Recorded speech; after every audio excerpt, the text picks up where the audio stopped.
On January 29th, 2026, my video, The Amaralcha Story, The Downfall of FNF's Rising Star, with over 1.6 million views, was taken down by a copyright strike. 5 months prior, Gone Fishing's video, The Pettyverse, Internet Epstein Island, with over 100,000 views, was also taken down by a copyright strike. Several videos from Captain Jack Attack's channel about the FNF Bob and Bosip mod vanished from sight. Bowser16's video reacting to crazy FNF mods was also taken down. There are many other copyright takedowns that happened throughout these last 3 years. Yet all these videos have one thing in common. They were talking about...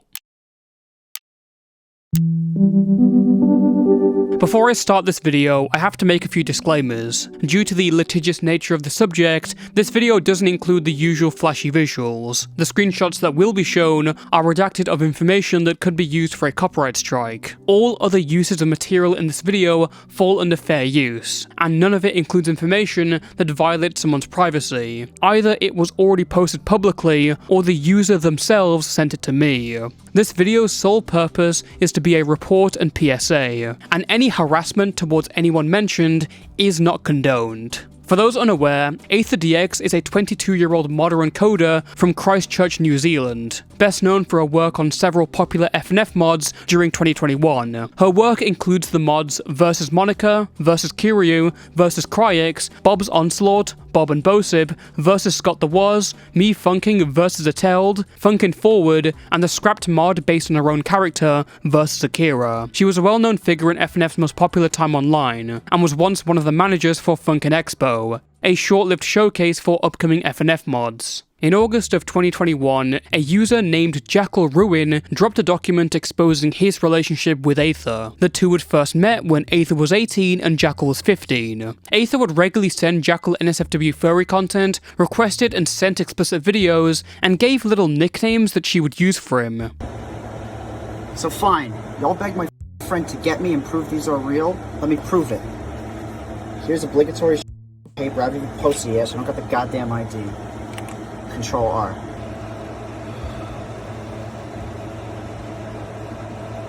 This relationship became increasingly neglective, especially with Aether using her mental illnesses as constant excuses. The story was first leaked via the 4chan board /FunkG, before Jackal came out with a document in more detail. In the coming days, Aether would delete everything, whilst other people would come out about their experiences. A minor came out anonymously stating that Aether had sexually messaged them, and a former friend detailed how she once baited a life. Aether would trash her work and leave the internet, and the impact was felt throughout the FNF community. The document sparked a chain reaction of other mod creators losing hope and leaving altogether, which kinda tells you how influential she was. The fact that FNF Twitter and 4chaners came together to see her off really says it all. Since then, Aether tried to come back under different aliases. During late 2021, she was in DMs with the FNF YouTuber Amaralcha, discussing her mental health, and she would use that basis to try and return again, this time under the name Silver Developer. This would not be the last attempt. During this time, she also posted a document admitting to wrongdoing from the Jackal Ruin situation. Aether DX became a tangentially known case of infamy within the FNF community, and we didn't really hear much of her for a while. Until around last year. In July of 2025, Roblox video essayist Gone Fishing would post a nearly 3-hour video going over the Pettyverse, a collection of websites frequented by serial pedophiles and predators that was, for a time, being investigated by the FBI. Aether DX was one of the users there, alongside her account on Twitter. She had been going under the names of Chloe, Alice, and Rabbit, claiming to be 16 years old. In reality, she was 22. She will say that this was as a result of a trans-aged 16-year-old alter. I'll leave it up to you to see how believable that is. During mid to late 2024, Aether allegedly dated an anonymous 15-year-old, supposedly sending and receiving explicit pictures. She also made several comments on the Pettyverse websites, including fantasies about minors and dogs. I'm in a mood to send an ass pic. Do you want one? Now worship me and tell me how much you love my big ass. Okay.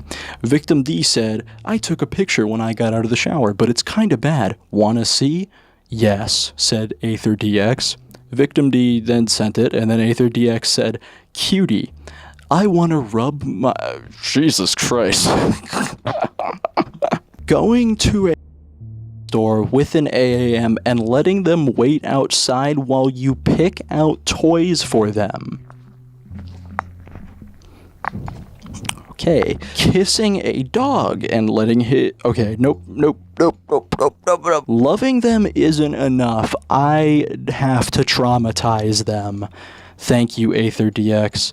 Following her first exposure, Aether DX has, in my opinion, regularly abused the copyright system to erase all information about her from the internet. My brief mention of her in my Amaralcha video caused her to try and strike my video 3 times in the last 3 years. 2 of those attempts were unsuccessful, but the final one went through in late January of this year. That strike was based on 4 seconds of me showing a picture of her character. 4 seconds, and that was all it took for YouTube to take it down. To me, it is obvious she is not doing this to protect her intellectual property. Not only did it take away the artwork, but it also took away the information about her. Following the gone fishing video, AetherDX responded confirming the DMs of the 15-year-old were real, but stated the conversations were all consensual, which doesn't really matter if the guy you're talking to is like 15 years old. Hello, I am Rabbit. Rabbit is AetherDX's alias on Pettyverse. I was semi-doxed in the gone fishing video, which she wasn't. And all I gotta say is Victim D did it, lol.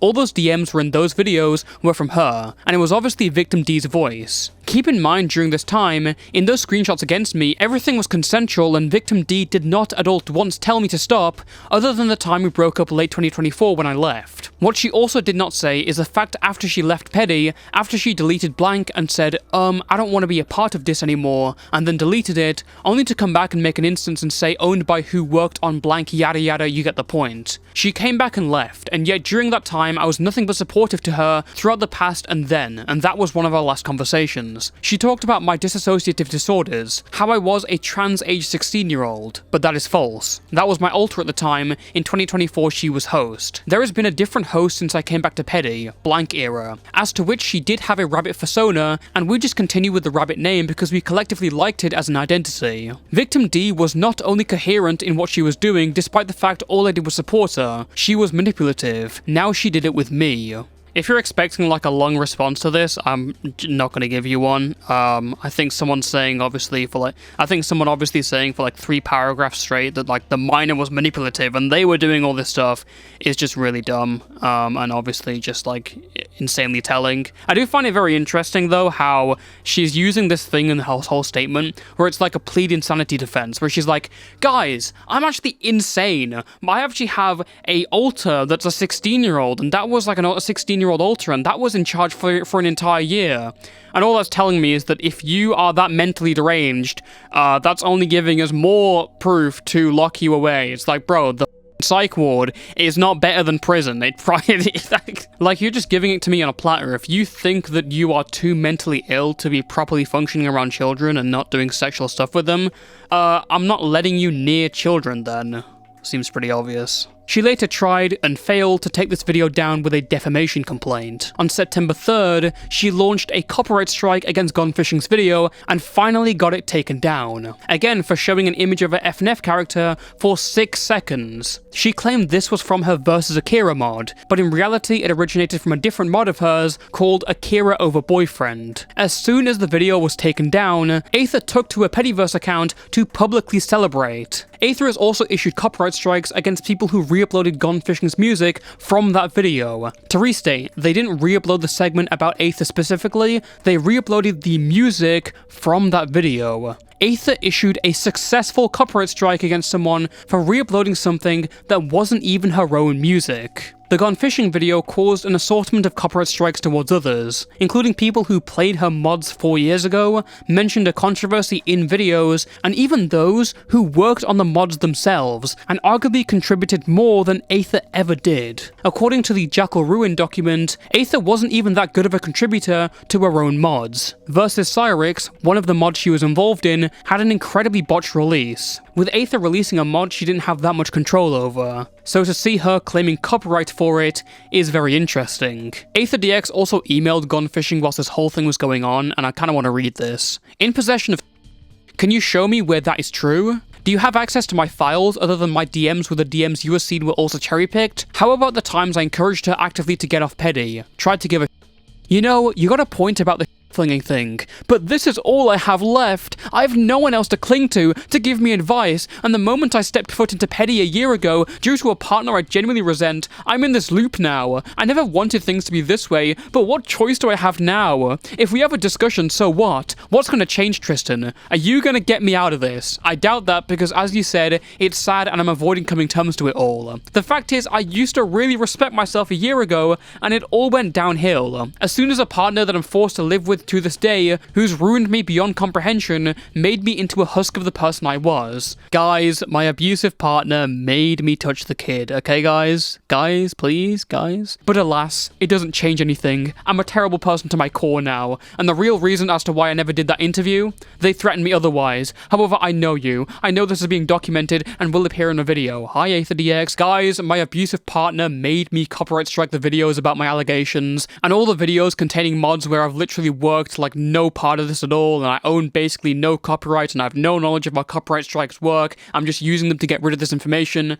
Guys, that was just all my abusive partner's fault. Then again, I can't stop whatever you do. I don't want your sympathy, nor do I feel I deserve it. But if you have some magnificent plan to get me out as much as the others, who is just one person I trust that wants me out of this relationship and has been planning it, be my guest. Holy trauma dump in response to pedo accusations. On the topic of mods, I want to circle back around to my strike. Aether took down my video due to me showing 4 seconds of her work, depicting her character Akira. Except that's not really accurate. If you have a look at the artwork, it becomes pretty evident. This is not her work specifically. This is an old fan art of her character from an artist named Nimi, made in 2021. It's risky for Aether to be claiming copyright of her character Akira from a piece of fan art, not posted or commissioned by her. And as for the FNF mod she's claiming over versus Akira, that is also interesting, considering the mod she's talking about was never even released. Yeah, it was scrapped as soon as Aether was exposed, so how are you claiming copyright over a mod that never saw the light of day?